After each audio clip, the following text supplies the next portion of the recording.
As a dancer, you're always moving around, and so you're always very fit, I guess.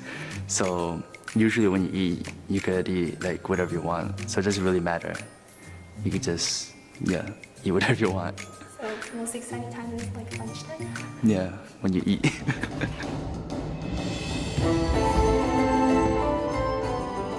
19-year-old Michael Hu is from 𝐂𝐴𝐺 Academy of the Arts in upstate New York. Outside school, he goes on tour to perform around the world. His journey with classical Chinese dance didn't start out smoothly. I didn't really like it back then. The strict routine of a dancer didn't easily fit this teenage boy. We normally wake up around 7 to 8, and then we have our morning routine, which is like stretching, kicking, bar, combo, off bar, and all that stuff. And then we have lunch. Sometimes we have academics or more dancing. And then we have dinner. And then at night we have more dancing again. And you can self-practice if you want at night.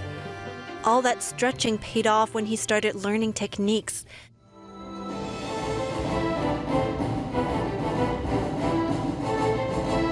Like the technique Shen Yun, where the body leads the hands, and 𝐂𝐴𝐧𝐿𝐴, where the hips lead the legs.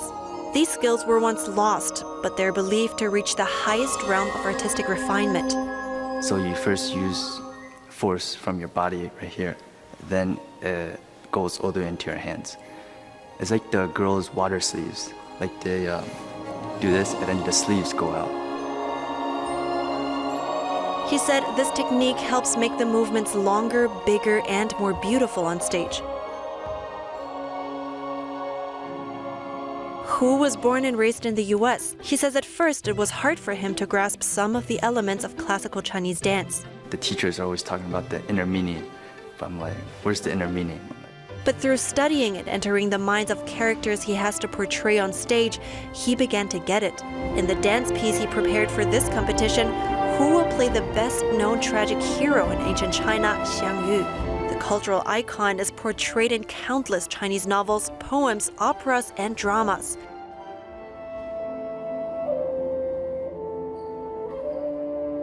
The rebel leader's matchless might and bravery couldn't prevent his eventual defeat and suicide. And his life was said to prove the role of fate and the ancient Chinese belief that higher beings are in control. Even though he was one of the greatest warriors of all time, but heaven just doesn't want him to claim the throne for the emperor. So he accepts that. So he tells his fellow soldiers that it is not that I can't fight, it is that heaven doesn't want me to win. And so, knowing this, he makes his last stand, and then he rather kill himself than surrender to his enemies. Xiangyu's overbearing pride is seen as his fatal shortcoming, and Hu says he keeps reminding himself about this.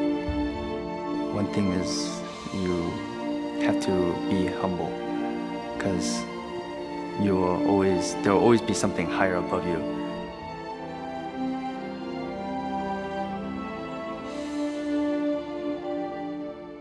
Step by step, literally, Hu starts to understand what his teacher meant by dance's inner meaning.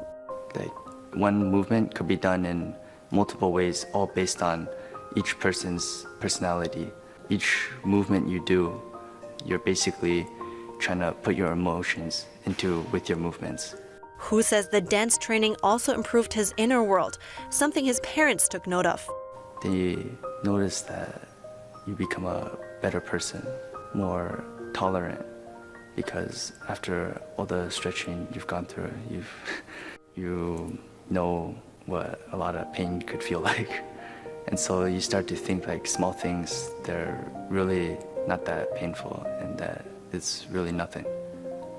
If you'd like to watch Michael Hu's dance and experience classical Chinese dance yourself, get your ticket for this year's competition at dance.ntdtv.com. The semifinals will take place at the Sugarloaf Performing Arts Center, New York State on September 4th, and the finals are on September 5th.